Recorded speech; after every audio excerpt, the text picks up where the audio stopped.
It's time for Survivor Series, this time featuring Wargames. 2 Wargames matches helmed by Triple H featuring the women and the men, each in their own 5-on-5 double ring chamber. There's going to be 2 rings, there's going to be so many matches. It's going to be carnage on the 27th of November. So let's talk about what we expect. I've got 6 matches lined up in this match card.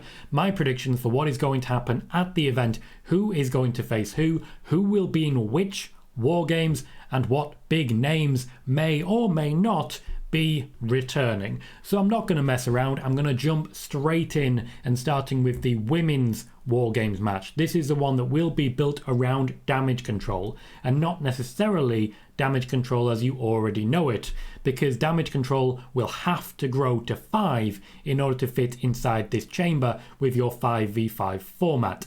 We already know who the number 4 is, so far we have Bayley, Io Sky, Dakota Kai and Nikki Cross. The 5th that I would say is Cora Jade. Now Cora is someone who's been working in NXT, and this is someone that has been working with Damage Control by an extension, so not necessarily directly with, but still with nonetheless. On the other side, Bianca Belair will be team leader and in many ways team captain, but we already have announced Alexa Bliss, who now has a feud going on with Nikki Cross that I suspect may end up being for a secondary women's championship. Asuka will be involved, those are confirmed.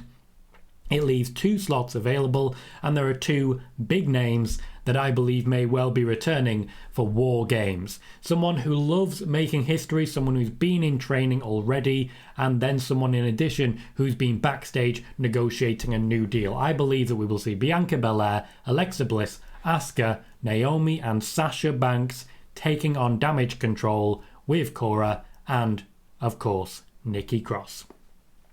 That's the first match. Yes, I have that literally opening the show, that being the very first match, because if you're going to start hot. And after all, Triple H at SummerSlam decided to open with Becky versus Bianca so that Damage Control could return. But let's keep going. Now, we have another War Games match, but I'm not going to jump straight into that. I'm not going to blow my load immediately, if you'll forgive me the term. We have plenty more matches lined up. Firstly, the World Cup. Now, there are rumours that the World Cup will feature a Raw bracket and a SmackDown bracket, one of which will result in a United States Championship match, and one of which will result in an Intercontinental Championship match. With this in mind, and the fact that Seth Rollins seems to be firmly on the babyface side now, I suspect the new version of Baron Corbin, not so much happy, but more so much grumpy, let's just say grumpy Corbin, and upsettingly no longer bum-ass, which we all loved. We all loved that bum-ass. I suspect we'll get Corbin versus Seth Rollins for the United States Championship at Survivor Series. A win of some sort of tournament is obviously going to be a fantastic thing for Corbin. Getting him that opportunity against Seth Rollins is going to be even bigger for his rebrand, though he won't actually be able to beat Seth Rollins. Honestly, at this point, the biggest thing Corbin has going for him is he was the last person to actually pin Roman Reigns. Funnily enough, I was in attendance for that. Seth Rollins would be retaining, just to be clear. We have a new version of the OC versus Judgment Day for our 3rd match. Now, we do have AJ Styles, Carl Anderson and Luke Gallows. For anyone who may have missed Raw, they were joined by someone new, Mia Yim, not necessarily brand new, but someone who has now returned to the company and helped to pad out that women's division. We are now equal playing fields on Raw and SmackDown. Mia Yim will be the equalizer for Rhea Ripley on the other side. We'll have Rhea Ripley, Dominic Mysterio, Damian Priest and Finn Balor. So it will be an 8-person tag team match, and you just know Mia Yim and Finn Balor are throwing down, and Rhea Ripley is throwing down with everybody. It's Rhea Ripley. I mean, come on. I don't have Judgment Day winning this one. I had them winning the last one. I have the OC winning here, and then we pivot around Royal Rumble time to Finn Balor and Rhea Ripley versus Edge and Beth Phoenix. 3 matches remain: a Women's Championship match, an Intercontinental Championship match, and a War Games match. So let's jump straight into the SmackDown Women's Championship match. I suspect a rematch between Ronda Rousey and Liv Morgan.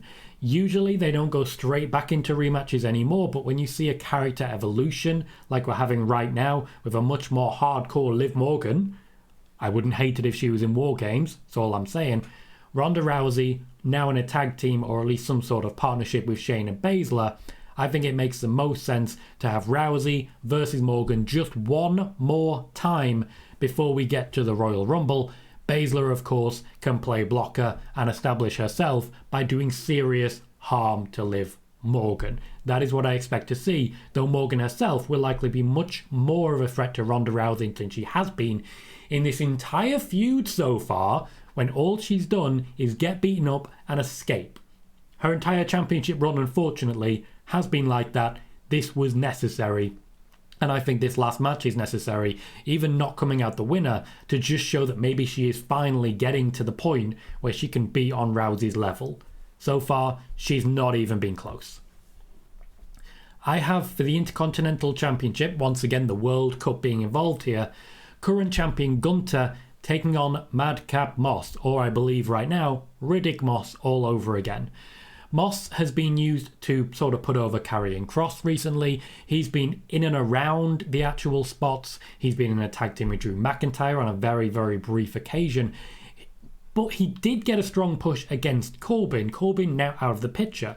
Rey Mysterio's been vanquished. There aren't many faces who can actually look credible in a ring with Gunther and lose without losing too much. Madcap Moss, I feel, just needs a little bit more attention at this point, and just to be used in that way to actually feature. Moss is the perfect possibility for me. And no, I don't see any championships changing hands on this entire show.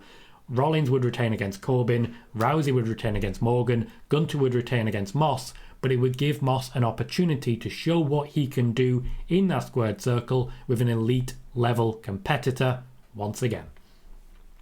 This leaves us with our main event. Our main event is the Bloodline.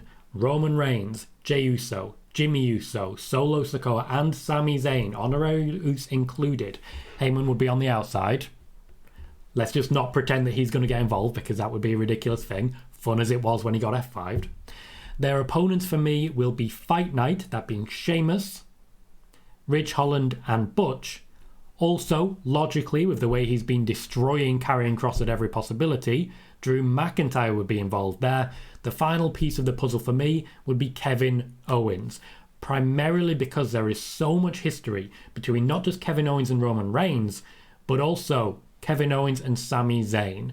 This seems like the perfect opportunity to tease further tension either between Roman and Jey or between Roman and Sami. And I've got to say, I do feel in this particular moment, Sami and Kevin Owens may go to absolute war, but Jey Uso is going to be the villain in the story. In fact, I suspect Sami Zayn gets pinned because of mistakes made by Jey Uso, and the show finishes with Roman Reigns hitting a spear on Jey Uso.